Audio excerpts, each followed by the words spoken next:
Starting on chapter 5, coping with stress. How do we cope with stress? Coping is a cognitive, behavioral, and emotional way in which people manage stressful situations. Coping is a dynamic process that often involves adjusting our cognitive, behavioral, and emotional reactions to a stressor. It's not usually a one-time reaction. It's usually, coping has to do with how you deal with stressors throughout your life. We can't change them, but we always try to cope with whatever stresses we come across. Coping strategies vary in effectiveness. Some provide only temporary relief, some are maladaptive in the long run, and so you have to be careful as to how you cope with stress. There are two basic types of coping styles. The first is the approach coping, also known as the vigilant coping with stress.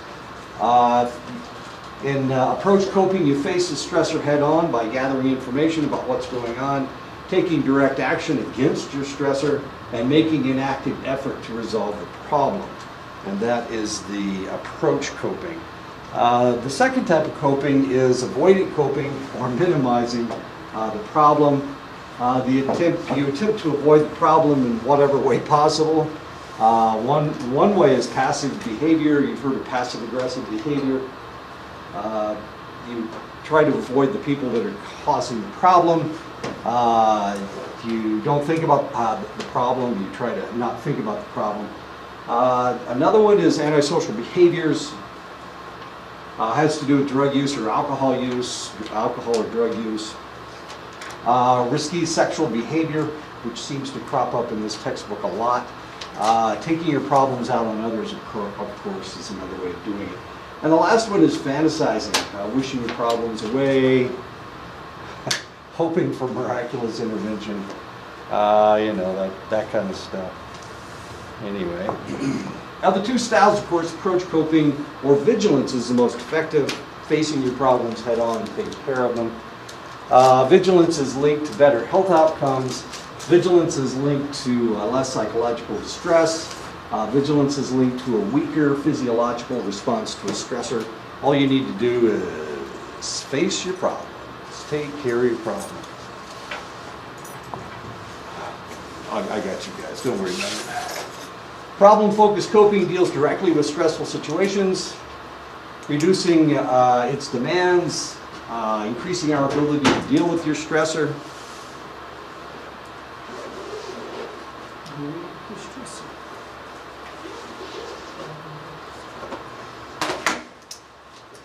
The individual might break the problem into smaller, more manageable parts, dealing with your problems, facing your problems. These kinds of things happen to us on a daily basis. Emotion-focused coping is a coping strategy in which a person tries to control his or her emotional response to a stressor. Sometimes it upsets us a great deal, and we need to deal with it. So sometimes we get overly emotional. We do this when there is little that we can do to reduce the stressor. In other words, it's always going to be there, and you don't want to go home and cry every night, so you deal with it one way or the other. You get angry, or you get happy, or you do something. You have an emotional reaction to it. Problem-focused coping tends to appear in childhood. So we see children that have always dealt with their problems tend to do exactly the same thing when they become adults. Emotion-focused coping appears in adolescence. And this is one of the reasons, if you have any teenagers or have had any teenagers in your house, or have been a teenager yourself in the house, and you understand that when you became a teenager, things changed a lot. You started reacting emotionally to things, to things that irritated you, whereas before, as a child, you just kind of let it slide or roll off your back. All of a sudden, as a teenager, you became more emotional, as odd as that may seem. The type of emotion-focused coping that is linked to the most emotional distress and health problems is rumination. The worst thing you can do about a problem is to think about it, is to worry about it, is to let it get to you. The best thing that you can do is face the problem and try to take care of the problem. But don't let it keep you up at night. If you let it keep you up at night, you got a problem. Rumination is thinking repetitively about an upsetting situation, so you keep going over the same thing over and over and over and over again. And that's known as rumination. This can be really destructive, and you need to be careful not to practice this. This can cause an emotional cascade where rumination leads to being upset, which leads to more rumination, da-da-da-da-da-da-da. It's kind of like an avalanche. The snowball just keeps getting bigger and bigger and bigger. And of course, that's something you don't want to do. I was looking at journals this weekend, and one of the journals was talking about this. It was Psychology Today, which isn't really a very good journal, but it was Psychology Today, and they had a whole issue on rumination and how destructive rumination can be. So one of the things you need to do is stay away from thinking about this stuff. And that's one of the problems with PTSD. PTSD, you can't stop thinking about it, and of course, every time you get, there are triggers that make you think about these things. Me and mutton, for example. I got to stay away from mutton. I have a friend that every time he comes into my office to talk to me, he always asks me if I want some mutton. I don't know if he's just trying to bug the hell out of me or if he's not really my friend. I haven't quite figured it out yet. We'll figure it out. Problem-focused versus emotion-focused coping, which is better? It depends on the nature of the stressful event and whether the constructive action is possible. If there's no constructive action that's possible, maybe getting angry is a better situation if there's no way to take care of this problem. Often the two work together as emotion-focused coping is used in controlling initial emotional impulse, and problem-focused is used later dealing with it more constructively with the stressor. So initially, the best way to do it is to control your emotions, and later on you can solve your problem. Had a situation a couple weeks ago that hit exactly the same way. It was like a punch in the face, and so I got pissed. I don't normally get angry, but in this case I got pissed. Eventually, of course, as I was driving down to Gallup for some reason, I can't remember. I was dropping my dogs off. Then I came up with a solution. But before that, I was dealing with my problem by getting really upset. And I took care of the problem. Eventually I took care of the problem without too much trouble. Because of the way that men are not socialized to show emotions, emotional approach coping may not be a viable option for them. I was telling you last time I punched the wall and punched a hole in the cement wall. You can still feel my hand punching through that wall. And it didn't hurt my hand, that's the strange part. Men may have a difficult time connecting emotionally with others, and this is because this is the way we're trained. This may create, of course, loneliness and detachment. About the only person that you can talk to is somebody that you're not really very close to. Yeah, I could drop a bomb on one of your would-be friends. Men emphasize problem-focused coping. Women emphasize emotion-focused coping. This is in general. It's not specific, of course. Some men are very emotion-focused and some women are very problem-focused. But in general, that's the way it is. Socialization hypothesis, girls and boys are socialized in different ways, creating lifelong behavioral differences. And of course, that may be more historical than it is actual at this point. One thing that's happening right now is, it's really kind of interesting. I keep seeing this, the Me Too thing, the whole meme thing. This is really kind of fascinating because all these stars are coming out, all these actresses are coming out and saying, this is what happened to me. And one of them, Reese Witherspoon, just came out and said that she was in an abusive relationship. And I'm thinking, well, we all know who that is because you've only been married once. But it's really kind of interesting that her life has been a pattern, that she started, she became a star at 16. And that, I can't even remember the movie, it had Matthew Broderick. It had Matthew Broderick in it. She was a high school... Oh, election. Yeah, something about the election. Yeah, and he went crazy and she was... Yeah, it was really kind of strange. But evidently it started back then.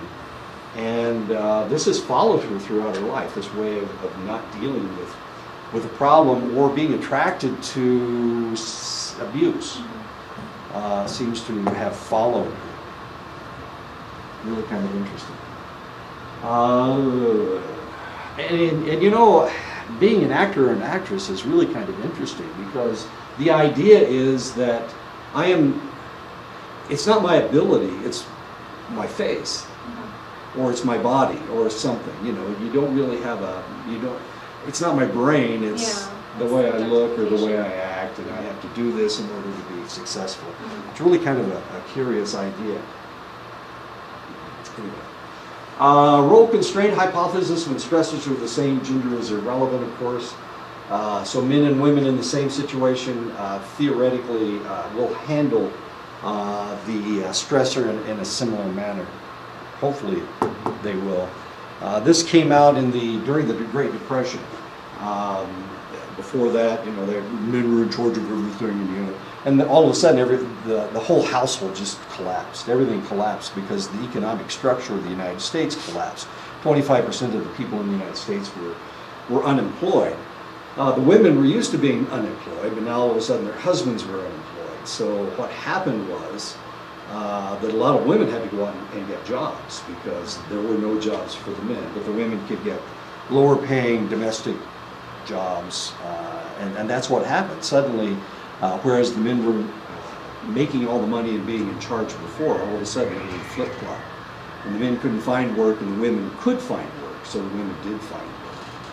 And so the men were doing things like, you know, during the Depression, there was prohibition was intact, so it was kind of hard for them to go out and get drunk. A lot of them just left, couldn't handle it, couldn't handle the stress. So they abandoned their families, and this happened a lot during the Great Depression. Coping is easier for wealthy people. They have more money, they have more time, of course. They have good employment, obviously, because that's where they got their money. They tend to have higher education. They tend to have a lot of friends because they have a lot of people that want some money from them, of course. And they tend to have a stable family, or they can have a stable family because they've got money, and it's a lot easier for them. It's a lot harder for impoverished families. They have to live in pollution because they have to live on the poor side of town where there's more pollution. Housing tends to be substandard and crowded. There tends to be crime in their neighborhoods. They tend to have lower paying jobs. They tend to have a limited education access. Really kind of interesting, when I was going to high school, there were a bunch of us that were really pretty smart, and most of these individuals were able to get one, sometimes two degrees, bachelor's degree and master's degree. I'm the only PhD. One guy became a doctor. He's an MD, but that's a 5-year degree. Yeah, 5-year degree. So he has, in essence, he has a master's and an MD. And I have 2 masters and an associate degree, a bachelor's degree, and a PhD. So I have a lot more education than he does. The point being is that it had to do with money. I was in the military. The military paid for all my education. I know, they were so sweet. I was able to get associate degree and 2 master's degrees while I was in the service. And that helped a lot. It really helped a lot. Well, it added to my education. But of course it was the fact that I spent 12 years in the service. Anyway, so if you're in an impoverished situation, and it's tough to get an education these days, there's not a lot of money out there, and it's you either accumulate a lot of debt or you have limited education. Lack of access to health insurance and health care, of course, these individuals have that as a problem. Children from low socioeconomic status homes experience more divorce, more punitive parenting, and frequent school transfers because their parents are looking for work wherever they can find it. Sometimes they have to leave the area. Low socioeconomic status, we already talked about all this stuff. Greater incidence of health compromising behaviors, less problem-focused coping, possibly due to sense of hopelessness. The only recourse is to manage emotional responses. In 1999, Stein and Imathia Nyamathia found that low socioeconomic status takes greater toll on women than it does on men. More frequent avoidant coping strategies, passive behaviors, more fantasizing and antisocial behaviors among women than men. And that's mainly because the women aren't working and the men are. So they have to cope with their problems a little bit differently.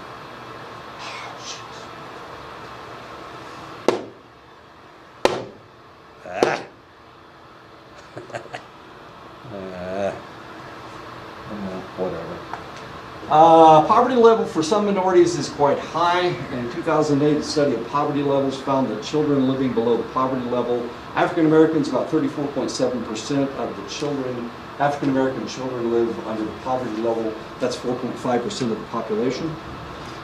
Hispanic, 30.6% of the Hispanic population live under the poverty level. That's 4.3% of the population. And among whites, 10.6% of the white children live under the poverty level. That's 7.42%. So if we're talking about children living under the poverty level, as you can see, a larger percentage of the people living under the poverty level are white than either African American or Hispanic. Almost an equal number of the two put together. Even though it's a larger percentage of that select population, there are more poor white people than there are poor any other group. Middle-class African American males report higher levels of racial discrimination than African American women. Why? What's wrong with African American men? Why do they keep getting shot in the street? Why aren't they shooting African American women in the street? Why aren't they shooting white people in the street? It's usually like the stereotyping or the association with like gangs and violence. There are female gangs, I think. Okay. What's wrong with African American males? Or is there anything wrong with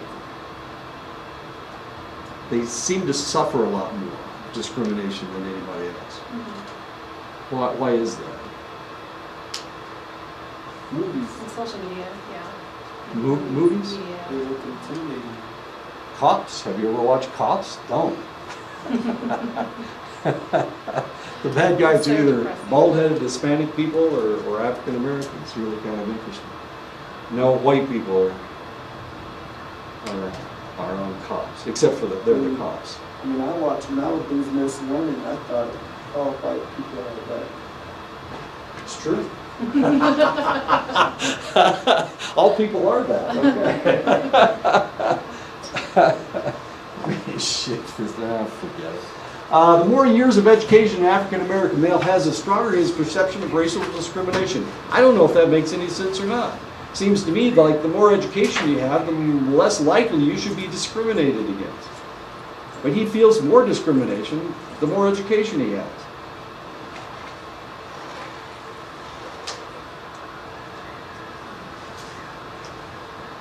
Is it windy? Yeah. Is it cold? I brought an extra coat. African American males are more likely to experience microaggressions, insults, indignities, and marginalizing messages. This is especially occurs in predominantly white environments. White people are mean. No, you probably didn't notice that. Okay, Johnny knew that. They're mean. They really are. So you get somebody in an environment, and it's like they pick on him. It's like they tell jokes so that he can just barely hear what they're talking about. Microaggressions. College-educated African Americans are more likely than white cohorts to experience unemployment and job insecurity.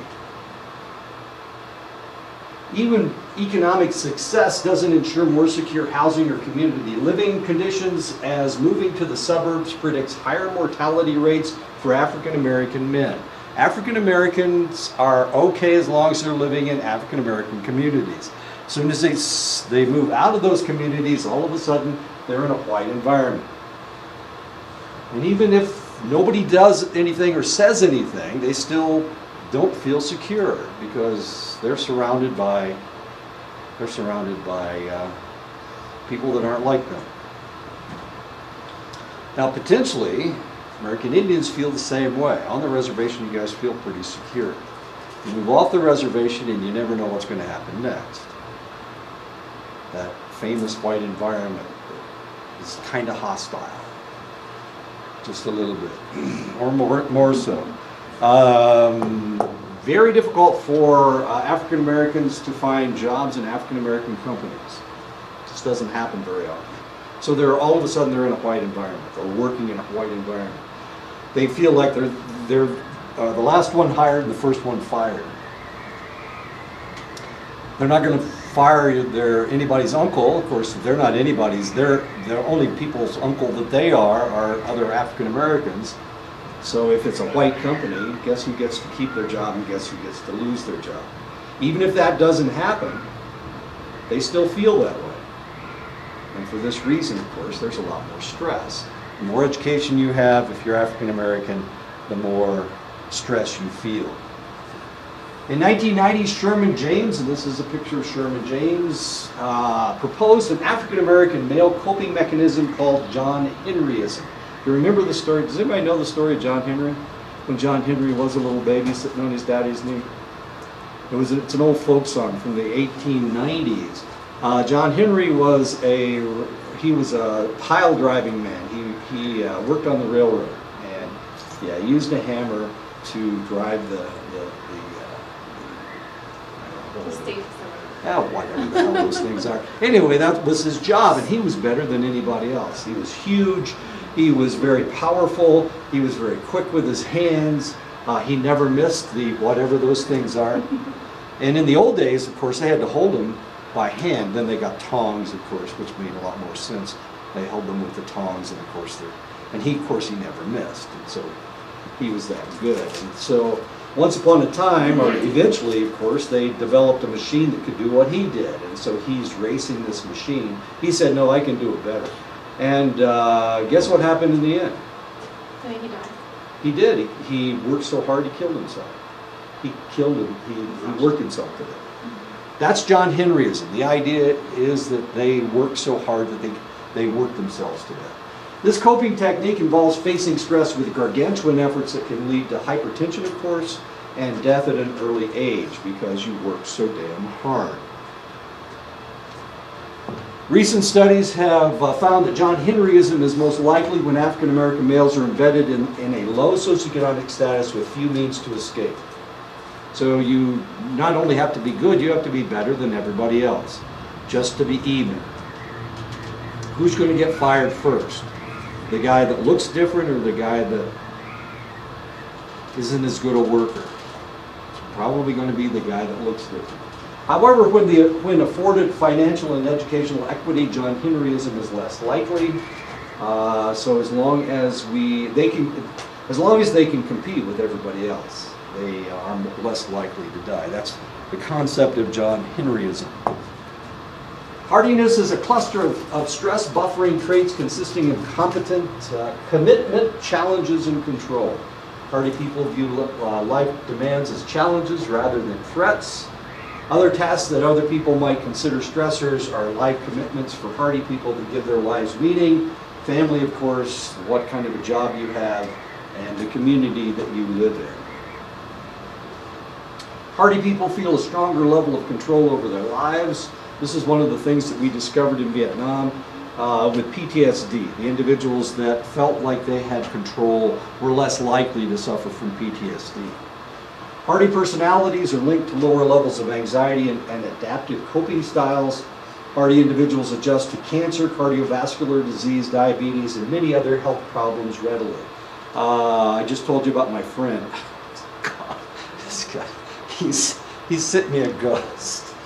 Just before he died. Why would somebody do that to you? He sent a ghost. So if anything pops up on, he used to send me pictures of naked people, okay? And he sent a ghost up to me, and I can't get rid of. I think maybe I got it. So if you see naked people popping up on the screen, anything to do with anything except his ghost, Now, the crazy thing is his funeral was Friday. His funeral was Friday. He sent this to me like 3 weeks ago, just before he had his heart attack. Anyway. And now I got a ghost on my computer, and I don't know that I can get rid of it. It's this computer.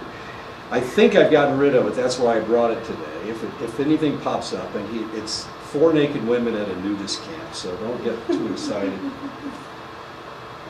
Sorry. It's not my fault, all right?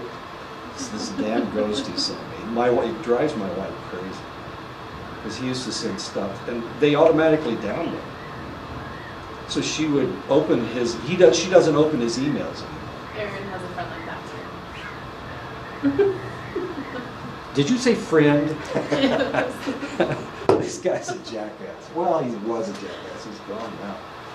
I can't get rid of this picture. I don't know what's going on. Anyway, okay, so, and there's something about this guy. There was, well, my friend, so he had cardiovascular disease. I had been telling him for about, let's see, I met him in '83. So how many years is that? 17, about 35 years. I've been telling him for 35 years that he needed to slow down his drinking and stop smoking. Slow down your drinking and stop smoking. I told him even if he survives a heart attack, he's going to have a lot more problems with it. Well, of course he had a heart attack and everything shut down and it killed him. But I had a heart attack and of course no damage done. And of course he's making fun of me because I had a heart attack. Here, this will get your heart going. Yeah, right. Naked people always do that to me. Okay. Hardiness and health are more pronounced in men than women. Research shows that hardy people have a different mindset than their sickly cohorts. They have a stronger commitment to life, and of course that was the difference between the two of us. I have continued exercising. I met him in '82. I met him in 1982. And we played on the same soccer team. And we only played on the same soccer team for about 2 years. Well, I played on that soccer team for 8 years. And he just stopped because his knees hurt, his feet hurt, that kind of thing. Anyway, I had a stronger commitment to life. I felt more in control, mainly because I was making more money than he was. I had a greater appetite for a challenge than he did. When he was in the military, he did as little as possible. If the job didn't get done, it was always somebody else's fault. He was the laziest guy I ever met. On the soccer field, he'd stand in the middle of the field. He was always a center halfback. Stand in the middle of the field, and people would pass him the ball, and then he would distribute it without, take 2 steps, and then he'd kick the ball to somebody else. That was his way of playing soccer.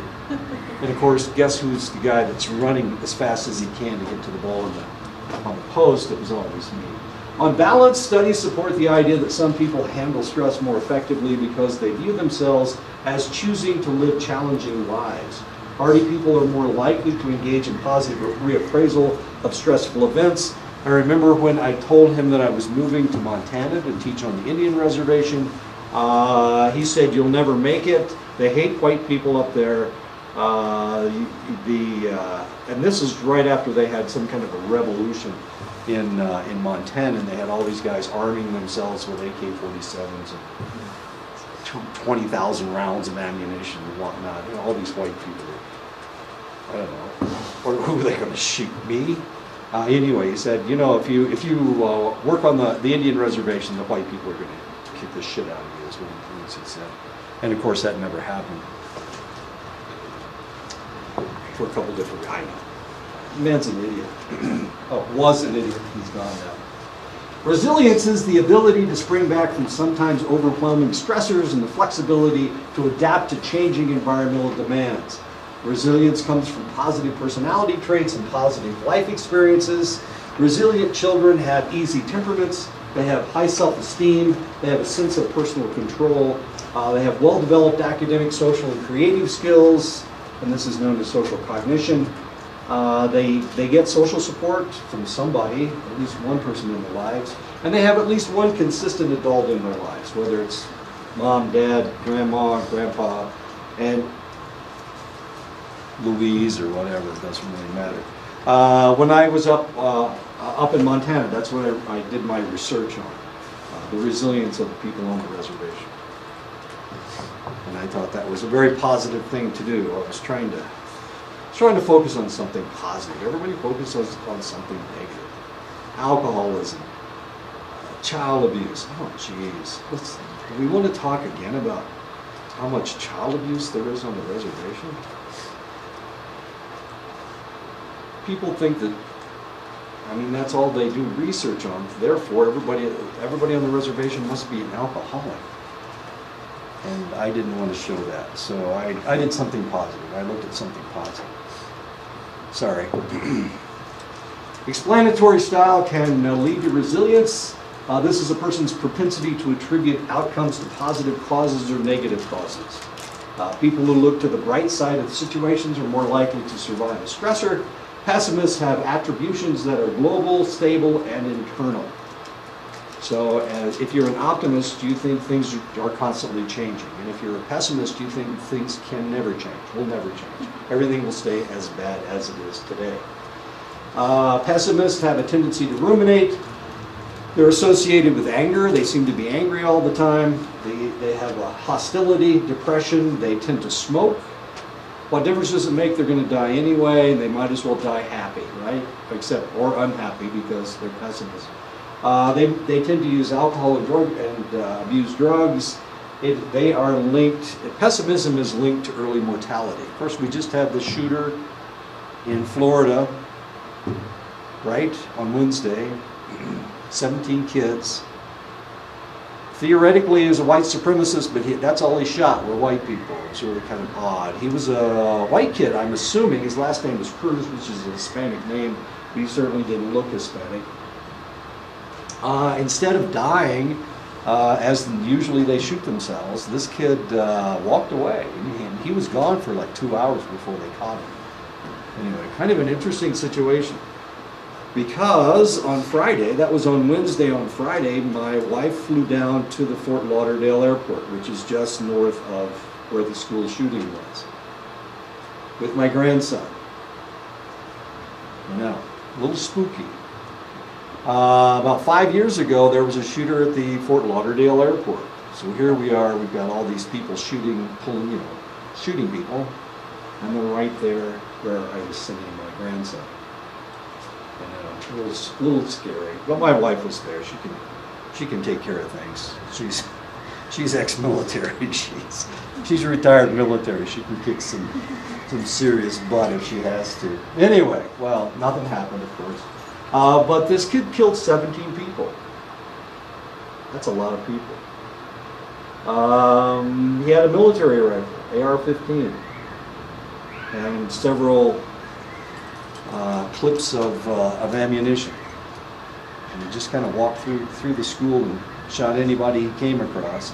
Almost everybody that he shot 3 teachers, but the rest of them were kids, and they were like all 14 and 15 years old. So he must have been shooting freshmen and sophomores, I guess. He was 19. Maybe we'll actually get something out of this one to figure out what's going on. I don't know that he's the guy I would have given a gun to, though. He was able to buy himself a rifle and all that ammunition. And theoretically, he had a mental illness, but I guess more will come out later. Optimists lead more upbeat lives. They have shorter hospital stays. They recover faster. They have longer and healthier lives. And so be as optimistic as you possibly can. Positive emotions increase a person's physical, cognitive, and social resources. It enables more effective coping with stressful events. It promotes healthier lifestyles. It may also help sustain immune functioning. And of course, this is all very positive. You're able to fight off diseases more readily. 2 months after beginning law school, optimistic law students showed a 13% increase in the blood level of CD4 cells in the bloodstream, compared with a 3% drop in the number of cells in the bloodstream of pessimists. Similarly, natural killer cells, cytotoxicity, a measure of cell activity level, rose by 42% in the optimists, but only by 9% in the pessimists. And this is after starting law school. And you're going to George Mason over the summer? Okay. What is that? How in the world? Don't tell me. I'm amazed that she was able to get that I know. internship. Yeah, it's amazing. Her proposal was amazing. She's I'm just amazed. Yeah. she has that capability of doing Yeah. those things. She's just an amazing person. Yeah, Well, she and is. congratulations for Thank being somebody, the individual that she selected to go with her. Studies have shown that children who maintain a positive attitude have better social skills. This in turn fosters lasting social bonds and attachments. My grandson's really kind of an amazing little guy. I'm not the friendliest person in the world, but he is. He's just really friendly, and wherever he goes, he finds somebody to play with.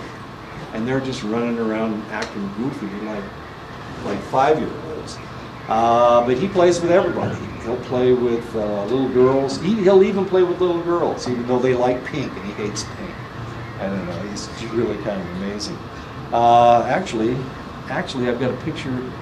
I think it's on here. Wait a second. Let's see what I did with it. Oh, great. You know what's going to happen? That picture's going to pop up. Let's see if I've got it.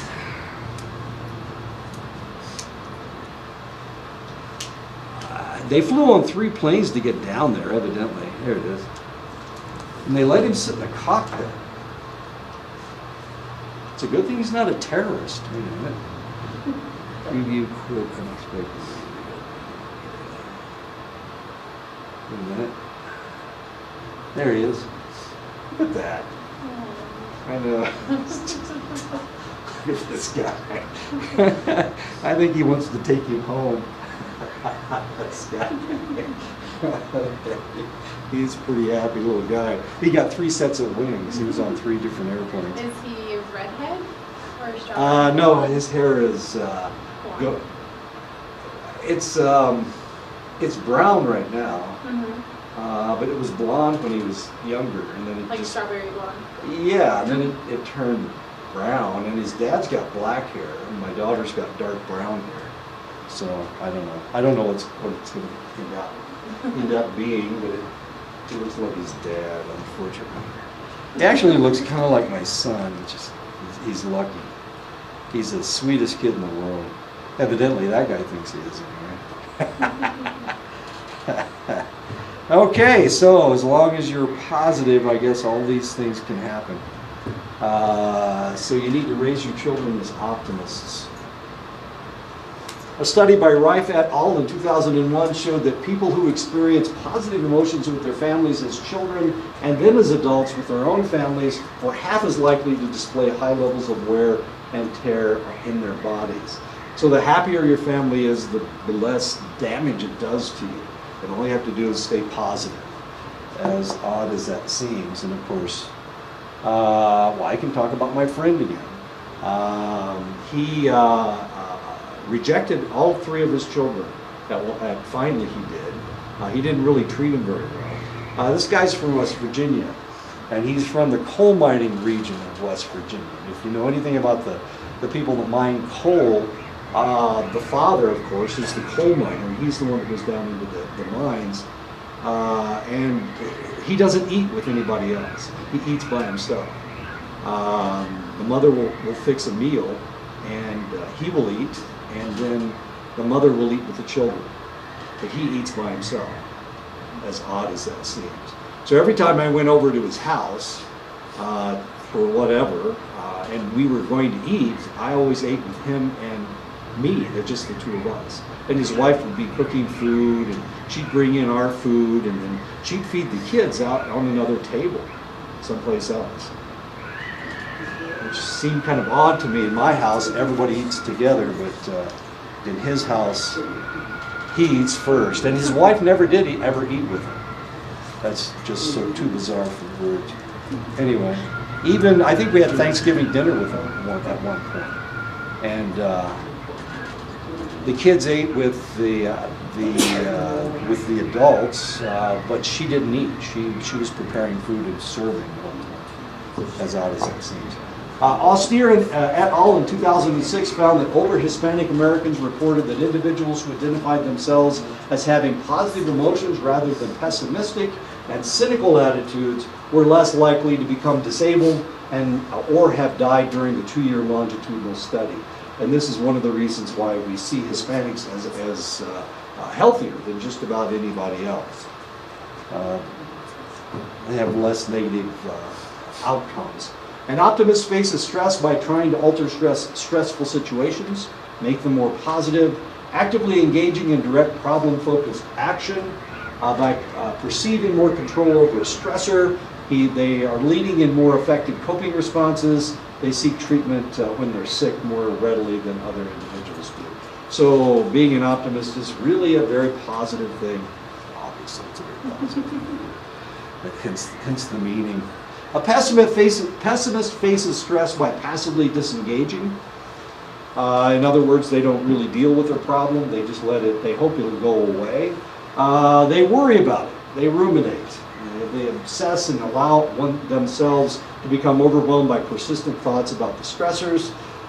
This is all, of course, is linked to self-criticism, past depression, which leads to present and future depression, and excessive dependency on others because they can't deal with their own problems. They perceive the world and physical problems as uncontrollable. So rather than deal with him, like my friend, he just kept smoking. They told him, where was I? I was in Montana. So they told him 7, 8 years ago that he needed to stop smoking. He was going to kill himself. And they were right.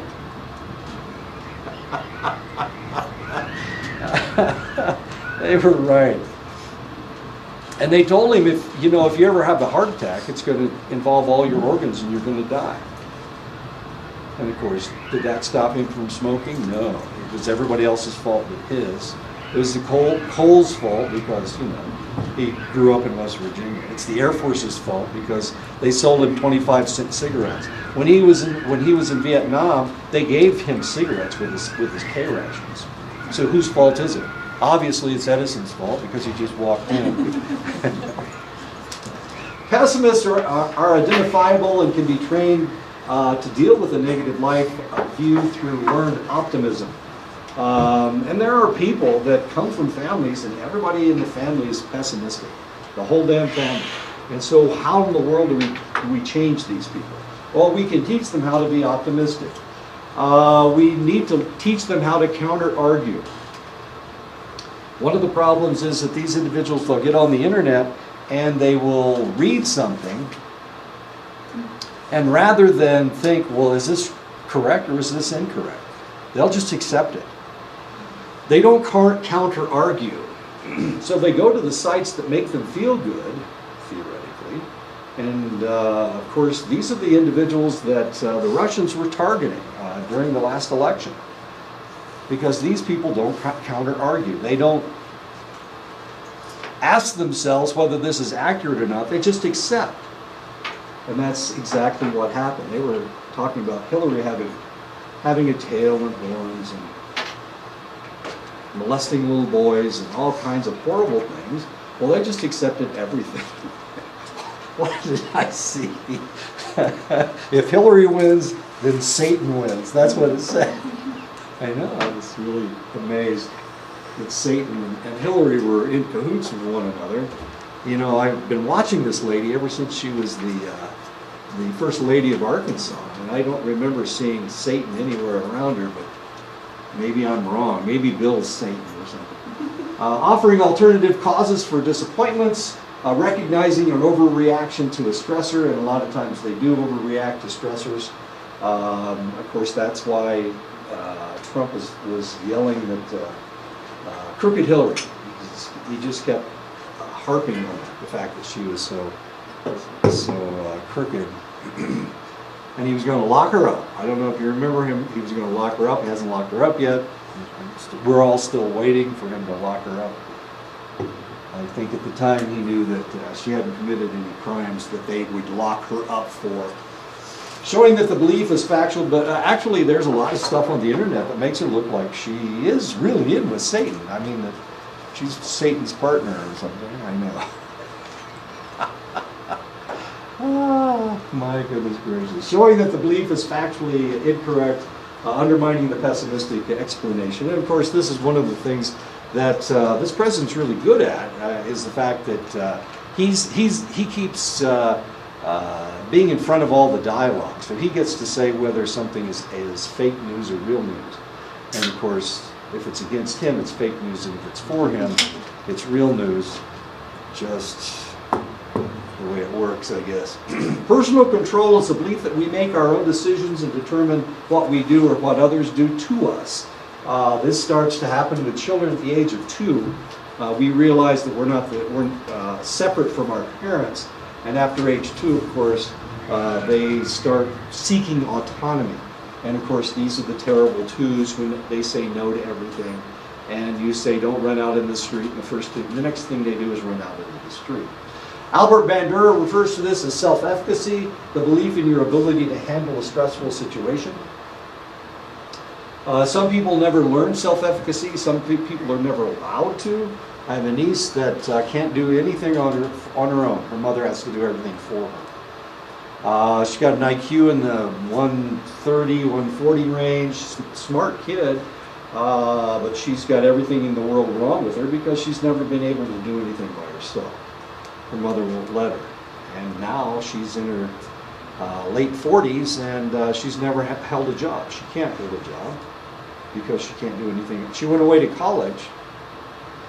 She was great in high school as long as she was living with her mother and her mother could tell her what to do. But as soon as she went away to college, she just fell completely apart and has never been able to do anything all of her life. Anyway, she has no self-efficacy. She can't handle a stressful situation. She did have a job once. She was running an apartment building, and things would happen and she couldn't handle it. And so she lasted all of a couple days. She couldn't even mow the lawn by herself. She's never done anything physical for herself because she can't. Personal control is associated with adaptive, problem-focused coping and healthier lifestyle behavior. Yesterday I had to put up a fence. Damn it, I had to put up a fence to try to keep my idiot dogs in the yard. I was okay before I had about a 4-foot fence. That's about 3.5-foot fence. It's a 3-foot fence. Then the puppy got bigger. Now he jumps over the fence. So I had to buy myself a 5-foot fence. It's that rabbit fencing. It's kind of funny. I went to Home Depot in Gallup, and I was looking for pig fencing.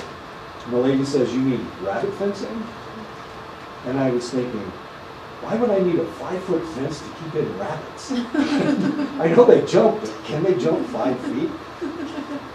She was talking about a fence that keeps things out, and I was talking about a fence that keeps things in. So I called it pig fencing, and she called it rabbit fencing. I know, it's the same stuff. I know. I guess in New Mexico, we talk about how you keep things out. Anyway, I had to put it up yesterday, and it was hard. It was not easy, but I figured it out. It took a while. I'm not real bright, and I'm not real good with my hands, but I got the damn thing up. My point being, of course, I put it off for 2 days, then I finally put it up yesterday, but, I had to figure out how to put the fence up all by myself. But I did it. I put it up, and that's because I have self-efficacy, I guess. Now, I'm not saying it's a perfect job, but it's up. And I think the dogs are still in the yard. I didn't check on them at lunch. I was afraid to. I hope they're not out in this weather. I don't know that they'd like it very much. Anyway, I have self-efficacy, so I figure I can solve just about every problem. Which gets rolling across the highway again. My dog can see if they're out there. Your fence. It's pretty windy out there. I figure I can solve just about every problem, which isn't true at all. I can't fix tractors at all. I know absolutely nothing about tractors, but I keep buying old tractors they'll run for about 2 months and then they'll break down. I know it's stupid. And I'm just throwing my money away. And my wife's letting me do this. I guess it's her fault. I got a tractor in my barn that hasn't run in about 1.5 years, so maybe next summer I'll get it fixed. I'll send it to somebody that can actually fix it. Personal control is associated with adaptive, problem-focused coping and healthier lifestyle behavior, and I always figure that I can solve just about every problem. I had a friend at Ashford that was a physicist, and one of the things he taught me was that everything has to do with physics.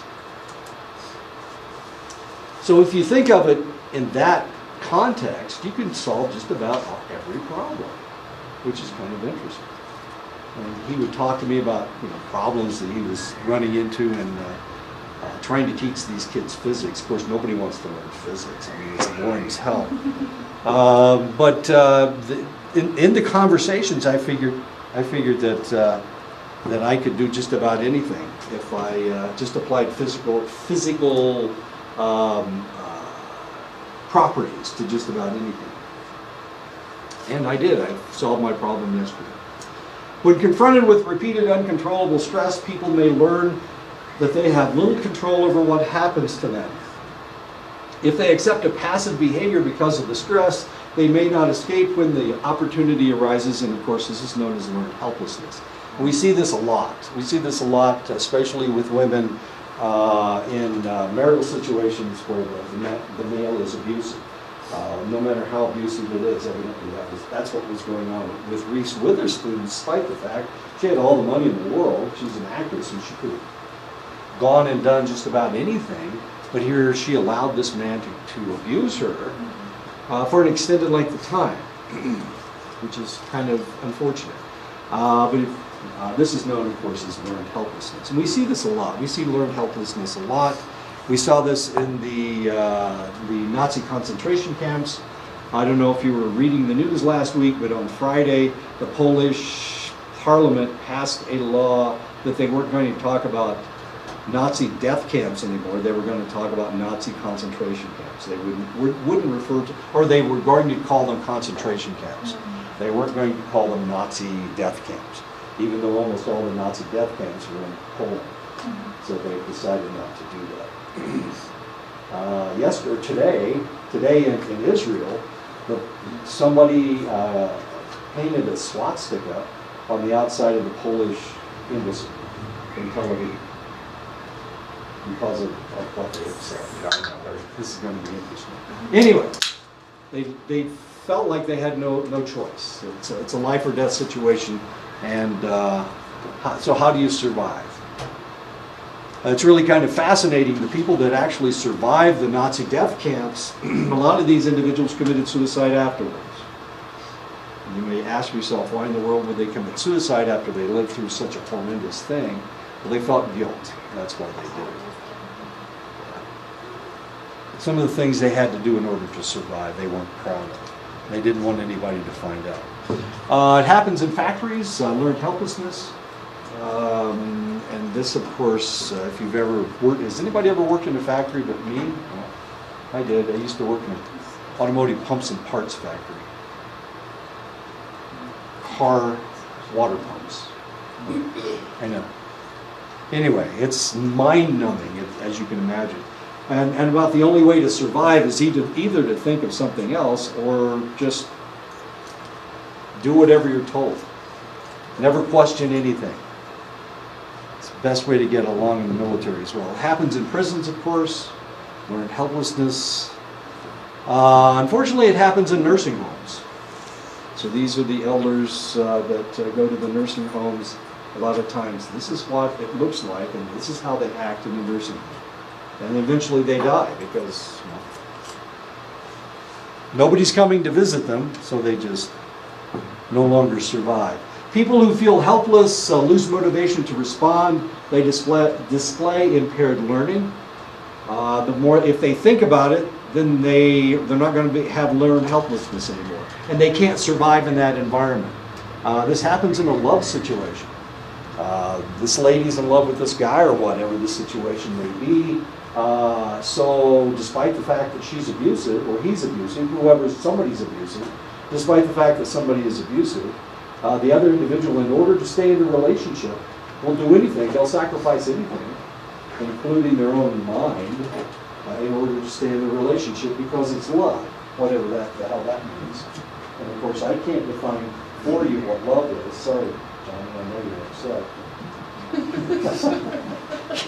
You want me to do that, but I can't. I don't know what it is. I'm not exactly sure. I know that I've felt it a couple times. Sometimes I feel it more frequently than others, but you know, what will we put up with? And I've told you some of the things I put up with my current wife. Sometimes she drinks, and when she drinks, she's mean. And I put up with that shit because I don't know, she makes more money than I do. Maybe it's the money. I'm a white guy. I can do things for money. I'm here because of us. I know I put up with so much stuff. You guys put up with so much stuff. They experience a lot more stress. They experience a lot more anxiety. They experience depression. They are less likely to engage in health-enhancing behaviors. They're more likely to engage in health-compromising behaviors like substance abuse. Of course, it can be life-threatening to practice this. With my first wife, I put up with a lot of physical abuse. She was very physically abusive. She thought it was funny that I didn't swing back, which is what she wanted. She wanted me to punch her back. After she left me, she hooked up with a cowboy, and then she hooked up with a truck driver. And they used to whale the tar out of her. She just thought it was great. Knocked half of her teeth out. And then she started working. She started a relationship with a Hispanic railroad worker, and this was the sweetest guy in the world. And I predicted it as soon as they got together that wouldn't last for more than a couple of years, and that was it. That's as long as it lasted. Kind of funny. Anyway, a study by Scott in 2001 showed that African American adolescents who perceived little control over racism-related stress showed more avoidance and emotion-focused coping. When they perceived high levels of personal control over racial stressors, they were more likely to use problem-focused strategies. And of course, this is how you deal with racism. Head on. Say, stop. Don't do it anymore. That insults me. And some people don't like that. Mostly white supremacists don't like to be told that they're being racist. Regulatory controls are the ways in which people modulate their thinking, emotions, and behavior over time and across changing circumstances. People with good regulatory control are calmer than other individuals. They're able to delay gratification. They're able to control their emotions. They're more problem-focused. They use more problem-focused coping. Individuals that are too loose or under-controlled, they tend to be more impulsive. Unable to delay gratification, they tend to be more aggressive, and they vent a lot more. Researchers have determined that when an individual appraises a situation as threatening, their blood pressure rises because their entire vascular system will react, and this is known as total peripheral resistance. So everything constricts, and so your blood pressure goes up.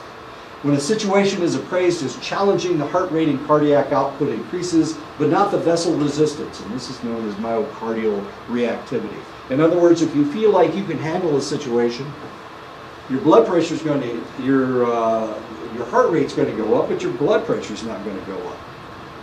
If it's a stressful situation that you can't handle, then all of a sudden your blood pressure goes up. Now we got a problem. Because there's always a possibility, if your blood pressure is increasing, that you're going to have a heart attack or you're going to have a stroke. You're going to stroke out.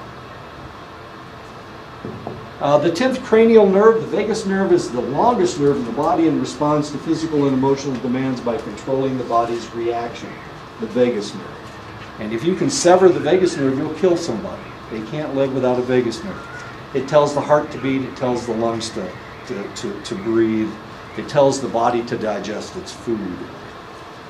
Vagal tone is heart rate variability and gauges the differences between increases and decreases in heart rate and breathing patterns. In 1997, Fabus and Eisenberg measured vagal tones in students with high vagal tones were more likely to experience negative emotions. Okay, so if their heart was beating faster and their, what else is taking place? Heart rate and breathing pattern was more rapid.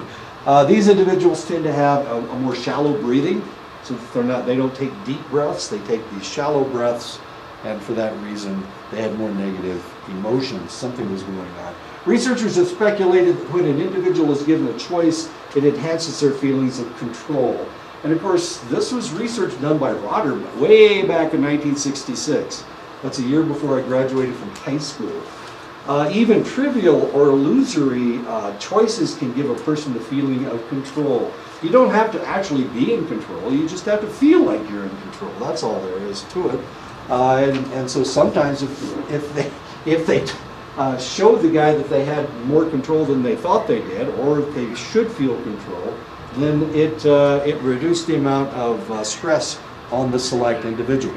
When I was in the military, I had a great deal of control because I was an NCOIC for one thing, but a lot of times I just fooled myself into thinking that I could actually do what I wanted to do. Of course, in the military, you very rarely get to do what you want to do. But I felt rebellious when I was in the service, and that's one of the reasons I got out. It's the way that I was able to take care of myself, but I didn't have nearly as much control as I thought I did, and they wanted me to start controlling other individuals, and I didn't want to do it. While no choice can injure motivation and health, too much choice can have an equally detrimental effect. However, this is only true in individualistic cultures. I'm an individualist. I come from an individualistic culture. I need to feel like I'm in control. If I had been in the Chinese army, I wouldn't have to worry about it because they're more collectivistic. They don't want to have control. They want somebody to tell them what to do. Of course, I don't like people telling me what to do. I still don't like people telling me what to do. In a collectivist environment like Asia or Latin America, choice is not desired. Therefore, they like to be told what to do and when to do it and how much to do and whether they're doing it right. Repressive coping is the emotion-focused style in which we inhibit emotional responses, especially in social situations, so that we can view ourselves as imperturbable. In other words, we're seeking a situation where we should have an emotional reaction, but we don't. So we feel imperturbable. Emotional suppression triggers the fight or flight response. Cortisol levels rise when emotions are suppressed. Repressive coping has been linked to cardiovascular disease, cancer, asthma, diabetes, all of these problems. It's repressing your coping techniques. Emotional disclosure is associated with a variety of positive health benefits. In other words, if you display your emotions, if you're angry, tell people that you're angry. Show people that you're angry. Go ahead and vent. It's okay. It's better than not venting at all. Researchers have found that there is a strong correlation between negative coping and negative effects. Repression, avoidance coping, pessimism, depression, generalized anxiety. These are all the negative things that can happen to you if you try to use negative coping. This leads to coping styles. This leads to a coping style known as neuroticism. In other words, you start acting crazy. You become neurotic. Neuroticism, of course, was a term that Freud used. We don't use it anymore. You can't find it in the DSM-5. So we don't actually use it anymore. Psychosis, we use psychosis, but we don't use neurotic anymore. Neuroses. Social support is companionship from others that conveys emotional concern, material assistance, or honest feedback. People who perceive strong social support experience faster recoveries, fewer medical complications, lower mortality rates at any age, less distress in the face of terminal illness. And that's, you guys need to appreciate the fact that you have family. Not just your immediate family, but you can go to practically any place on the reservation and find somebody that will help you. I can't. If I break down on the highway, I can call my wife, but she's in Iowa. It's going to take her 2 days to get there. I guess I can call somebody on the phone. There you go, Edison. Thanks, Edison. Anyway, so you guys need to be thankful of the fact that you have as much social support as you do, because there's somebody for you to call, and probably somebody would help. Poor Marius's truck broke down, and so he was, where was he? He was down by Crystal, I guess. No, he's on the other side of Crystal. So he called me and he called his uncle, and of course, I can't fix the tractor, so what the hell am I going to do with his truck? Anyway, I went out there to help him, and his uncle's the one that fixed everything. I mean, that was, but his uncle was right there. And he was real happy that we were all coming to help him, but his uncle's the one that did all the work. I didn't do anything. I fixed it. I don't know what I did. That's what it was. Okay. Buffering hypothesis may mitigate stress indirectly through the use of more effective coping strategies. People who perceive social support are less likely to ruminate. You can tell your uncle, and then you don't have to think about it anymore. Uncle John knows about it, and so Uncle John's going to help you take care of things. Married people live longer, happier lives than unmarried people. Is that true? Married people live longer, happier lives than unmarried people. I was thinking about this when I was reading over my notes. I was thinking, is that right? Really? Come on. What is it about unmarried people? It's probably neutral. But then again, on the singular side, if they're not being social or they don't interact with people, then they're going to fall into. Then they're not going to get married. Exactly. So why does somebody not get married? A lot of reasons. Well, name me a couple. What's a reason for not getting married? Do people not get married because they're having such a good time? Probably not. So the head cheerleader and the captain of the football team hardly ever get married, because I mean they're the two people that are going to find the most dates, right? So they hardly ever get married, right? No, they get married over and over and over. Of course they do. So who are the people that are the least likely to get married?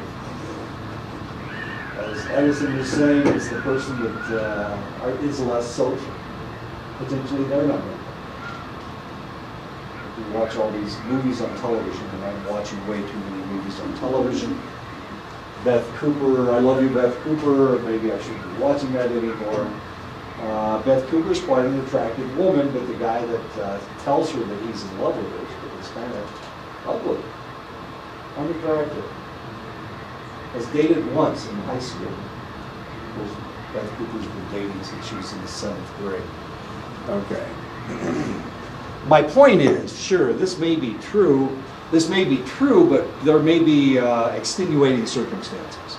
The person's less likely to get married because of the way they look, or maybe they're short. Short people don't get married as well. Yes, neither here nor there. Okay. Direct effect hypothesis may enhance the body's physical responses to challenging situations, giving the body a better immune functioning, encourages healthier lifestyles, and better relationships with the doctors and nurses. The direct effect hypothesis. Sorry, this is a picture of a penis. I apologize. Stress and a male's prostatic-specific antigen seem to be linked. PSA, the famous PSA. If you're a female, of course, you don't have a clue what PSA is, but if you're a male, you know you got a prostate. And at some point during your life, potentially that thing will swell up, and it will not let you pee as well as you used to pee. Okay. That's known as your prostate. And there is an antigen that is attached to this, the prostatic-specific antigen, and it will tell the doctor if the prostate is swollen or not. Men with self-reported high levels of stress also tend to have higher levels of PSA. There's a couple things that affect your prostate gland. One of them is caffeine. If you drink a lot of caffeine, it naturally forces the prostate to inflame, which cuts off your urine supply, cuts off your bladder. PSA is a biomarker for prostate cancer, of course. Anyway, they just changed the rules for the PSA. Once upon a time, they would draw the PSA. It costs about, I don't know, 20 or 30 bucks to run one of these suckers, and then they'd give you a PSA number. Now they want to do a digital. They want to do a digital evaluation of your prostate, and the way they do that is by sticking their finger in your rectum and palpating your prostate gland, which sounds horrible, and it's not the most fun thing in the world, but it's what they want to do now. They don't want to use the PSA. Yeah, okay. But here's the reality. PSAs have false positives, but they don't have false negatives. Okay. So if your PSA is elevated, it still could be a false positive, right? But it doesn't have false negatives. In other words, if you have a swollen prostate and potentially prostate cancer, there's no such thing as a false negative. So you're not going to have a negative result that is actually should be positive. And I was talking to the doctor about this. So I had a PSA done, and my PSA was normal. He wanted to do the digital manipulation of my prostate gland. I told him, no, it doesn't make any sense. It's a false negative, not a false positive, stupid. And he went, yeah, but the AMA told us we needed to do that. And I told him, well, this is the dumbest thing in the world. I know the difference between positive and negative. I know. And the doctor just argued with me, and finally he went, you know, you're right. Doctors never say that. Yeah, here we go. So he won't let me come in anymore. I had to change doctors. A meta-analysis of 148 studies found that social support was worth about 50% lower risk factor of future mortality. Research shows that the more support you receive from your social group, the longer your telomeres. Your telomeres are this extra material, this extra genetic material you have at the end of your DNA. As long as you have long telomeres, you're going to live a long life because you've got this extra genetic material that can fill in when other genetic material degenerates. The longer the telomere, the more resilient the structure, therefore the more likely that you will live a long and happy life because of the telomeres.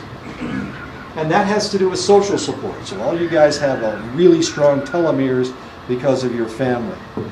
People with better social skills receive more support. Angry and hostile people receive less support than agreeable people do. Angry people report more negative life events. Angry people make others feel more stressed. And that is angry people. Okay. Social support may actually backfire when it is not wanted or is inadequate.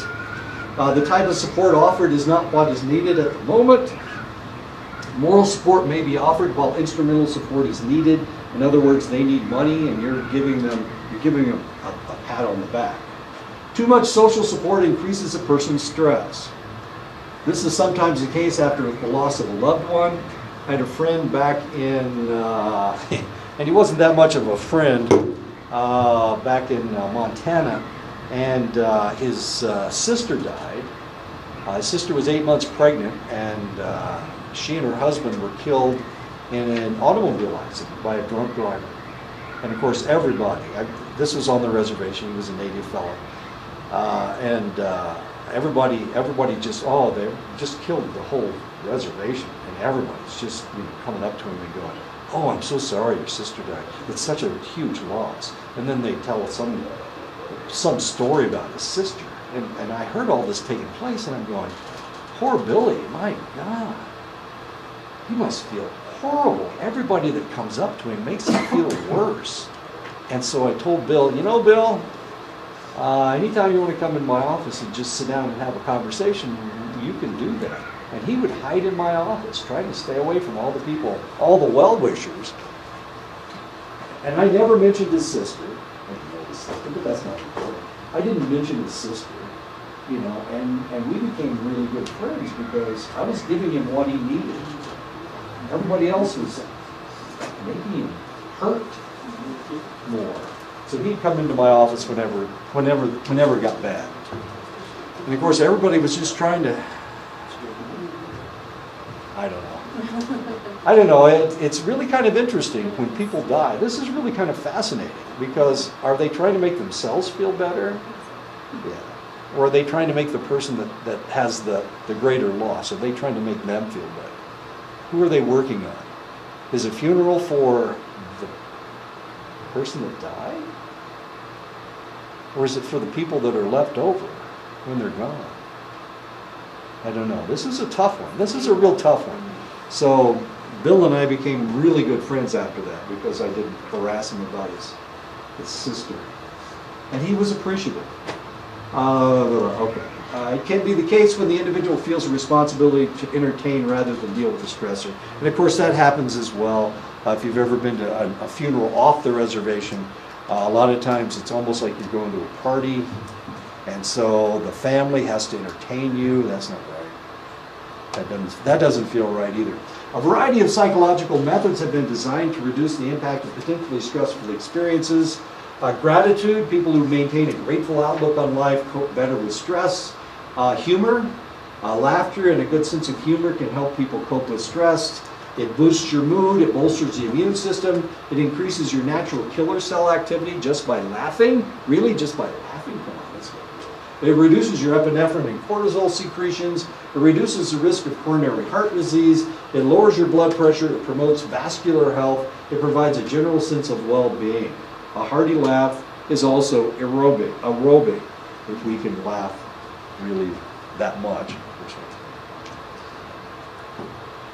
Anyway, something else that helps you. Okay. Besides laughing, pet ownership has been shown to help lower blood pressure. I know why people are nuts about their pets. I don't understand it either. My dad hated cats.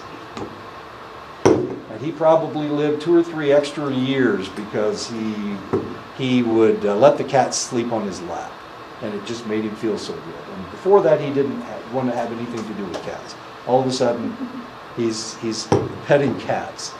Studies have shown that an interaction with a pet will decrease cortisol levels and increase levels of dopamine, oxytocin, and serotonin. Does anybody know what oxytocin does for you?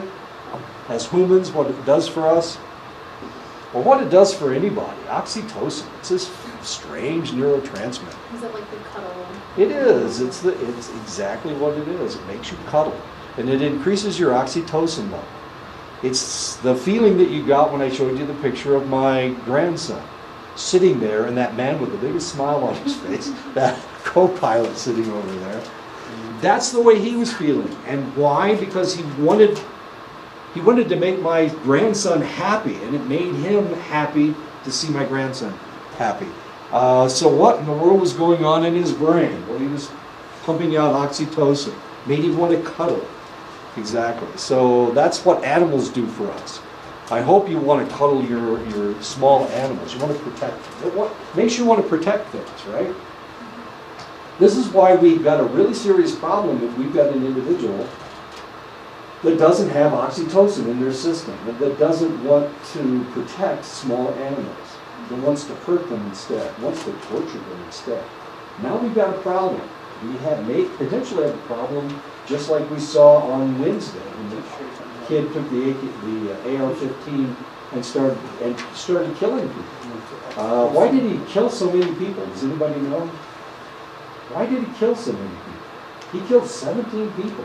You mentioned, then you mentioned He didn't give enough oxytocin. Why in the world did he only wounded 14, but he killed 17? What could it have possibly been? something that we're learning, and something that has happened just since video games have come out. What's the best way to kill a zombie? Oh, come on. Like you guys never play video games. Shoot them in the head. You shoot him in the head, of course. If you shoot somebody in the head, you're more likely to do damage to them. If you shoot them in the torso, you'll miss their heart. You might hit their stomach. Who knows what? You might hit a lung. You know, people live when you shoot them in the lung, but if you shoot them in the head, you kill them. Almost every time, not every time, but almost always. Anyway, he's making all these headshots. The only people that make headshots are snipers.